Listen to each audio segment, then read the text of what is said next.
My name is Nic Elmquist. I'm a Wildland Fire Specialist for the Montecito Fire Department. Wildland fires are driven by three main components. We call it the fire behavior triangle. It's the topography, the weather, and the fuels. So the topography of Montecito and really the front country of Santa Barbara region is incredibly steep. We go from the ocean up to the Camino Cielo, which is, at some of the high peaks about 4,000 feet in a pretty short distance. So a lot of those slopes are incredibly steep. The weather here, as we all know and enjoy, is a Mediterranean climate, which is characterized by rain that's compressed into the winter months. So really most of our rain comes between about November, December through April, and then very little rain occurs between May and October and November. What that does is it really makes the fine fuels, the grasses and the annual weeds grow, as you probably notice on your own property. Once the rain stops, we get a drying trend and we see very little moisture that comes in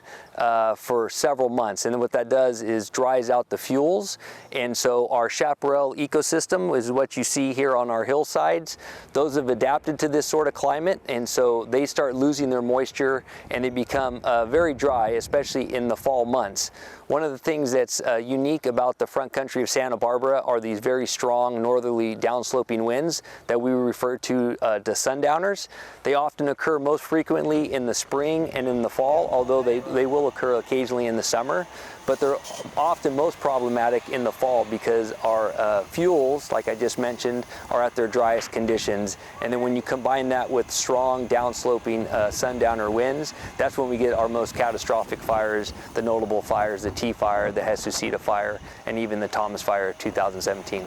This year we saw a significant amount of rain in the springtime, so that kind of postponed the start of a higher fire season. But come August, September, especially October, all of our fuels are going to be really critically dry and prone for wildfires. Some of the uniqueness of Montecito and South County is we have the long San Ynez Range behind us, the Camino Cielo, and a lot of predominant drainages. Right behind us here is Romero Canyon, and as you move west you go into San Ysidro Canyon and Cold Springs Canyon.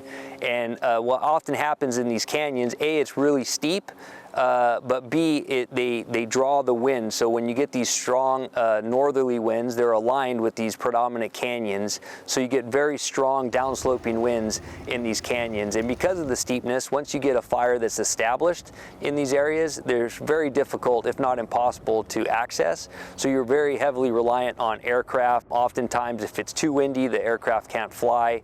So really the main message is preventative. We try to do everything that we can to stop a fire either in its early stages or just before it even ignites.